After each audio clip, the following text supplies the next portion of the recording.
Hello viewers and welcome to Natural Jules, long time no see. I mean, this is still sort of in between things because this is non-scripted, non-fact checked, just sort of my own dribbles, so it's pretty far-fetched that it is a Natural Jules episode, but hey, I host this channel, it's I rule here, so it is Natural Jules because we touch upon the subject of nature and whatnot. He's one mellow ass, healthy ass, respectable, chauvinistic, pacifistic son of a bitch. More to the point, we touched the subject which had been on my mind for decades now, I suppose. It's of course is urban nature, which this is here, as you can see. It's all very naturey, but there in the distance in the horizon you can see Needle Näsi, and of course the centrum of Tampere, Finland. Oh yes, this is indeed Lake Näsi, from which the name Needle Näsi, for that whole structure there. I've always maintained that any sort of nature which is close to human interactions, whether it's an urban interaction or industrial estate or huge main roads or power lines or whatnot, that we should use those areas more industrially with little bit of care, obviously, not to disturb any sort of fragile environments in those places either. But anyway, my point was always that these places which are close to our interactions, because we have this place, for example, is gorgeous to behold. It's diverse, there's huge trees, plenty of animals, but as you can probably hear, it's never calm. There's air pollution, there's noise pollution, and then there is light pollution because there's all kinds of hiking and skiing and Patsumakoli tracks which has to have lights for some reason. I don't really understand why. Then the worst problem with these urban environments, urban nature is, yes, litter. And it's just utterly annoying if you come here with a dog, or in the park areas this is more sort of a problem because you get there with a dog poops on the ground, it's perfectly good nutrients, disintegrate within the months. Then we wrap in the plastic bag, which won't, and we throw it in the bin, which is then collected by a huge machinery, wasting fuel and well, whatever. But anyway, but there are hundreds upon hundreds, even thousands of species which are endangered as well, which don't care about that. They just find their way in the midst of all this and raise their young, like that red-breasted patchimachiker, as you can see there.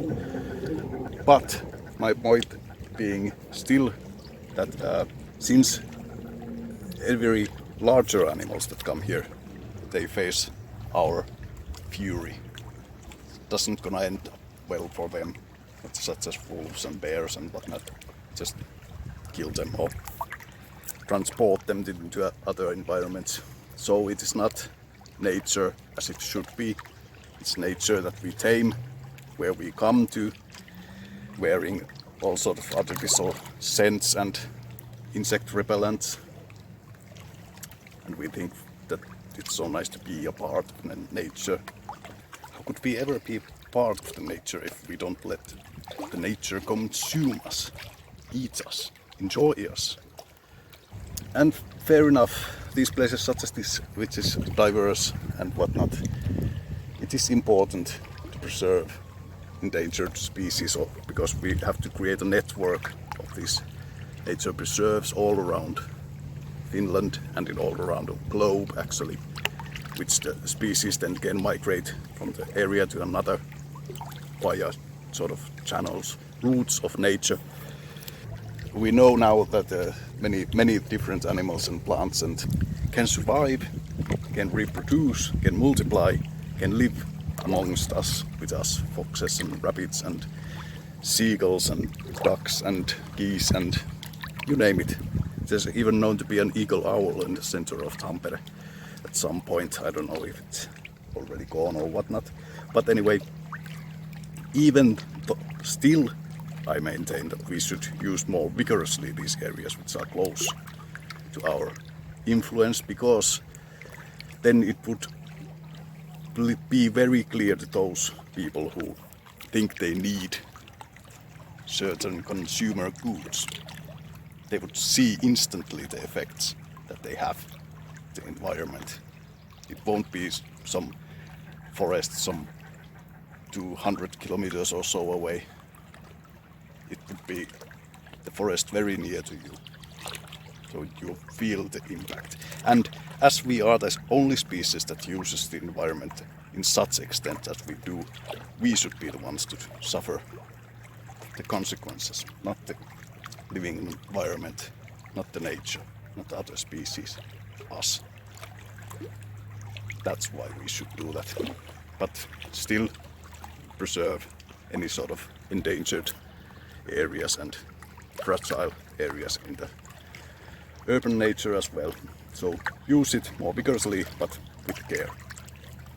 And then leave all the areas which are far from the roads and far from the town and city centers, or far from the industrial estates and power lines and whatnot.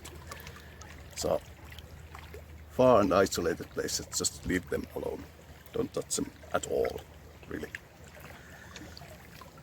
Then it would be nature just for nature, not for us stupid hairless monkeys. That's the end of that. Thank you very much for watching, and have a nice Midsummer's Eve, which was yesterday. So I suppose a couple of days from this when I air this video. Anyway, it's nice weather. And I do hope that the price of petrol and diesel would get just high enough that you won't hear that sort of stupid, idiotic, useless nonsense that we hear constantly on the lakes of Finland.